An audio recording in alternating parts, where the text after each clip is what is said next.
നിങ്ങളുടെ ജീവിതം നശിപ്പിക്കുന്നത് ദേഷ്യമല്ല. ദേഷ്യപ്പെട്ട സമയത്ത് നമ്മുടെ തലയിൽ ആരാണ് ഡ്രൈവിംഗ് സീറ്റിൽ ഇരുന്നിരുന്നത് എന്നുള്ളതാണ്. ഒരു കാര്യം നിങ്ങൾ ശ്രദ്ധിച്ചിട്ടുണ്ട്, ചില തെറ്റുകൾ ചെയ്തതിന് ശേഷം നമ്മൾ പറയുന്നൊരു വാചകമുണ്ട്, ആ സമയത്ത് ഞാൻ ചിന്തിച്ചില്ല, അല്ലെങ്കിൽ എനിക്ക് എന്താണ് സംഭവിച്ചതെന്ന് എനിക്കറിയില്ല. ഇത് വെറും ഒഴിവുകഴിവാണോ? എല്ലായ്പ്പോഴും അല്ല. കാരണം ആ നിമിഷത്തിൽ നിങ്ങളുടെ തലച്ചോറിൽ ഒരു യഥാർത്ഥ മാറ്റം സംഭവിച്ചിട്ടുണ്ട്. ഇത് നമുക്ക് വളരെ ലളിതമായിട്ടൊന്ന് മനസ്സിലാക്കാം. നമ്മുടെ ബ്രെയിനെ ഒരു കാറായിട്ട് സങ്കല്പിക്കാം. ആ കാറിൽ 2 ഡ്രൈവർമാരുണ്ട്. ഒരാൾ വളരെ ക്ഷമയുള്ളവൻ, മുന്നിലുള്ള വഴി നോക്കി തീരുമാനമെടുക്കുന്നവൻ, 10 വർഷത്തിന് ശേഷമുള്ള ഭാവിയെക്കുറിച്ച് പോലും ചിന്തിക്കുന്നവൻ. ഇതാണ് നമ്മുടെ യുക്തിപൂർവം ചിന്തിക്കുന്ന ഭാഗം. മറ്റേ ഡ്രൈവർ വളരെ വേഗത്തിൽ പ്രതികരിക്കുന്നവനാ. അപകടം കണ്ടാൽ ഉടനെ ബ്രേക്ക് ചവിട്ടും. ആരെങ്കിലും ആക്രമിച്ചാൽ തിരിച്ചടിക്കാൻ തയ്യാറാകും, ഭയപ്പെട്ടാൽ ഊതും. ഇതാണ് നമ്മുടെ അതിവേഗ വികാര പ്രകടന സംവിധാനം. നമുക്കിത് രണ്ടും ആവശ്യമില്ലേ? നിങ്ങൾ റോഡിലൂടെ നടക്കുമ്പോൾ പെട്ടെന്നൊരു വാഹനം നിങ്ങളുടെ നേർക്ക് വന്നാൽ ആദ്യം പ്രവർത്തിക്കേണ്ടത് ഏതാണ്? യുക്തി ചിന്തിക്കുന്ന ഭാഗമല്ലല്ലോ, ഉടൻ പ്രതികരിക്കുന്ന ഭാഗമല്ലേ. അതുകൊണ്ടാണ് അത് നമ്മെ ജീവനോട് നിലനിർത്തുന്നത്, അല്ലേ? പക്ഷേ പ്രശ്നം എവിടെയാ?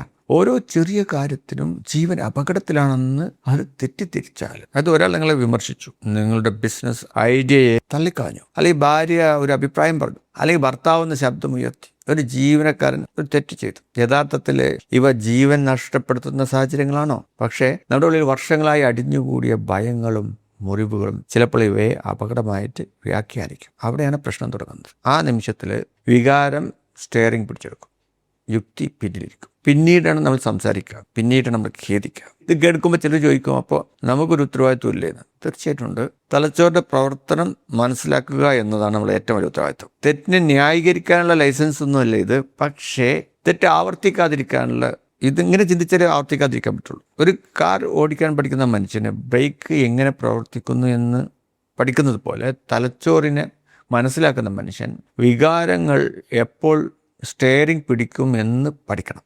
അവിടെയാണ് യഥാർത്ഥ സ്വാതന്ത്ര്യം തുടങ്ങുന്നത്. കാരണം സ്വയം അറിയാത്ത മനുഷ്യൻ ഓരോ വികാരങ്ങളുടെയും അടിമയാണ്. സ്വയം അറിയുന്ന മനുഷ്യൻ വികാരമുണ്ടായാലും അത് നിരീക്ഷിക്കാൻ തുടങ്ങും. ഇവിടെയാണ് ഒരു വലിയ ചോദ്യം വരുന്നത്. അപ്പോൾ നമ്മുടെ ജീവിതത്തിൻ്റെ ഡ്രൈവർ ആരായിരിക്കണം?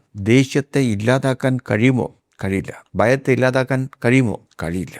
അസൂയയെ പൂർണ്ണമായി ഇല്ലാതാക്കാൻ കഴിയുമോ? ഒരുപക്ഷേ അതുമില്ല. പക്ഷേ സ്റ്റിയറിംഗ് അവർക്ക് കൊടുക്കാതിരിക്കാൻ പഠിക്കാലോ.